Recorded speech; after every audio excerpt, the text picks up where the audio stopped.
Have you ever answered a call and immediately regretted it? I did. It was 11:45 p.m. when my phone rang. The caller ID showed an unknown number, but I picked it up anyway. A slow, deliberate breath came through the line before a voice spoke. "You start tonight." No introduction. No confirmation of my name. Just that. I hesitated. Who is this?" "The manager," the voice said flatly. Something about the way he spoke unsettled me. Like he was reading from a script. "All right," I muttered. "When do I?" The line went dead. No interview, no schedule. Nothing. If you ever worked the night shift in a giant, empty store, you know how unnatural it feels. The aisles stretch out forever, the fluorescent lights hum constantly, and no matter how many cameras they install, there are always blind spots. I didn't think about that when I accepted the night shift at a local superstore. Rent was due, and I needed cash. It was supposed to be simple, just restocking shelves and making sure no one walked out with unpaid items. I figured I'd just listen to music, do my work, and go home. But the moment I stepped inside, I realized something was very wrong. I reached the store that never closes. But it is always empty. I arrived at 11:58 p.m. The doors slid open automatically, and a rush of stale air hit my face. I stepped inside. The automatic doors slid shut behind me with a loud thud. Louder than it should have been. The store was massive, but eerily silent. Every aisle was stocked perfectly. The lights buzzed overhead, flickering just enough to make me uneasy. The self-checkout machines were on, their screens glowing in the dim store. But there was no one inside. No employees. No customers. No managers. Just me. Then, I saw the tablet on the front desk. A sticky note was stuck to it. "Read this first." I picked it up and tapped the screen. A single document was open. Night Shift Protocol. Rule 1. Between 12 a.m. and 12:15 a.m., you may hear the doors open and close. Do not check. No one is there. Rule 2. If you see someone browsing aisle 14, do not approach them. They do not like to be seen. They will know. Rule 3. At 1 a.m., you will receive a mobile notification from an unknown sender. Do not open it. Delete it immediately. Rule 4. If a woman in soaking wet clothes enters the store, she will ask you for help. Do not answer. Do not look at her directly. If she stops speaking, hide immediately. Rule 5. Between 2:30 a.m. and 2:45 a.m., the security cameras will turn to face you. Stay completely still. They will reset if you do not move. Rule 6. If you see a shopping cart moving on its own, turn around and count to 10 before looking again. Rule 7. If you hear your own voice over the intercom, leave the building immediately. Your shift is over. I read the list twice. Then, the automatic doors slid open again. I felt something just walked in. A wave of cold air swept through the store. I gripped the tablet tighter and stared straight ahead.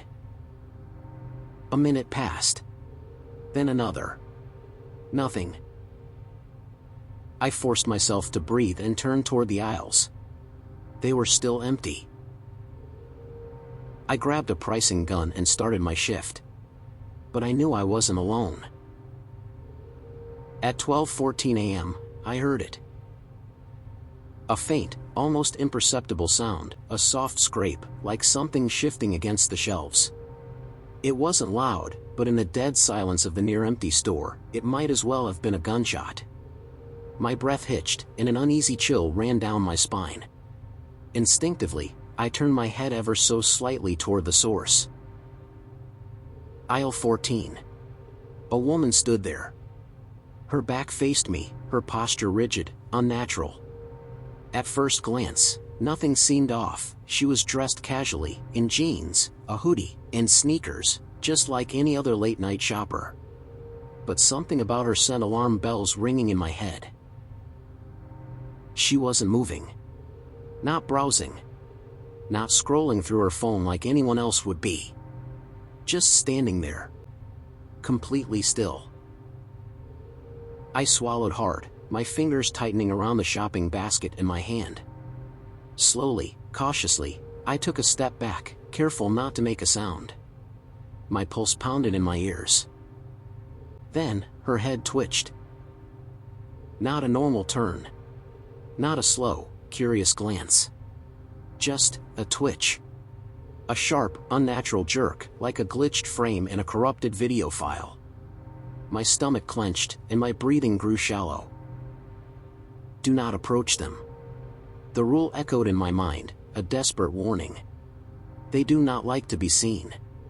They will know. I forced my gaze away, keeping my movements controlled, my pace steady. Act normal. Do not react. Do not let them know. As I turned the corner, my eyes flicked up, just for a second, to the convex security mirror mounted on the ceiling. She was facing me now. And she was smiling. A slow, unnatural grin stretched across her face, wide and wrong. What the hell was that? The thought slammed into my mind. But, I swallowed the scream, threatening to rise in my throat. My fingers curled into a fist as I fought to steady my breathing. This wasn't my imagination. This was real. I was having a truly fearful conversation with myself. Then, at exactly 1 a.m., my phone vibrated. A single notification appeared on the screen. The sender was unknown. Are you alone? It read. A nauseating wave of dread rolled through me. My hands trembled as I gripped my phone tighter. Everything was happening just as the rules described. No more second guessing. No more hesitation. I needed to follow them. And as per the Rule 3, at 1 a.m., you will receive a mobile notification from an unknown sender. Do not open it. Delete it immediately. My thumb hovered over the delete button, but doubt crept in. Another message read. You shouldn't be. The air grew dense, pressing against my chest like a heavy weight. The fluorescent lights above flickered, the buzz of electricity suddenly too loud, too erratic. The self-checkout screen glitched. Numbers blinked in and out, meaningless digits flashing faster than I could process. Delete it. Delete it. Delete it now. I pressed the button. The second I did, something moved behind the counter. I was literally trembling. My body wasn't just reacting to fear, it was reacting to something else. Something deeper. Something unnatural. This superstore was alive. Not in a metaphorical way. Not in the way a place feels unsettling at night. No, this place knew I was here. It was watching, shifting, reacting to me in ways I couldn't fully understand.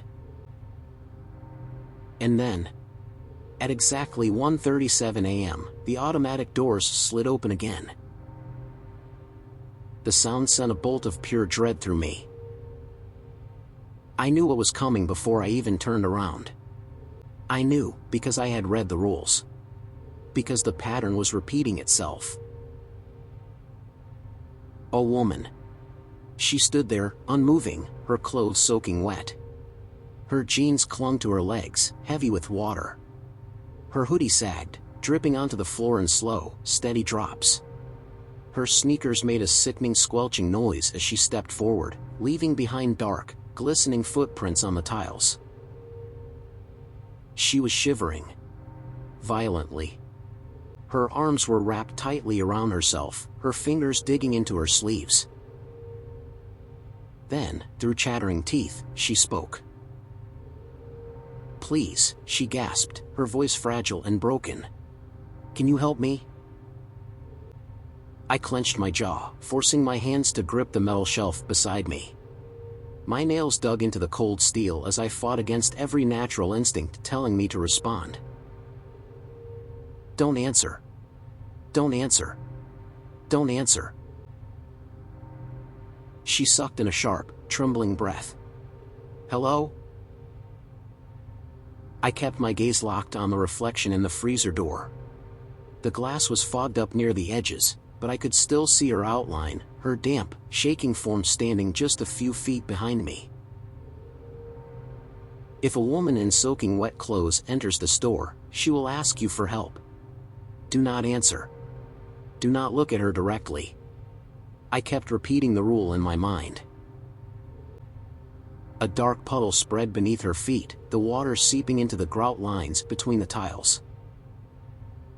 She took a step closer and said, "Please. I think someone's following me." My fingers dug deeper into the shelf. The metal was cold, grounding me. I focused on the feeling, on the pressure, anything to drown out the unbearable urge to turn around. And then, she stopped speaking. My stomach dropped. A sharp chill ran up my spine, curling around my ribcage like an icy hand. The rule. If she stops speaking, hide. Immediately. I didn't hesitate. I backed away slowly, each step measured and careful. Then, the moment I rounded the corner, I ran. Bolting toward the stockroom, I didn't dare look back. The moment my fingers touched the door handle, I yanked it open and threw myself inside. I slammed the door shut and crouched low, pressing my back against the wall. Heart hammering so hard it hurt. Then, the wet footsteps started again. Squelch. Squelch. The sound grew louder. Closer. Right outside the door. Then, bang. I jumped as the door rattled in its frame. Another bang. The second hit was harder. My breath caught in my throat. A third. The whole door shuddered, the hinges groaning under the impact.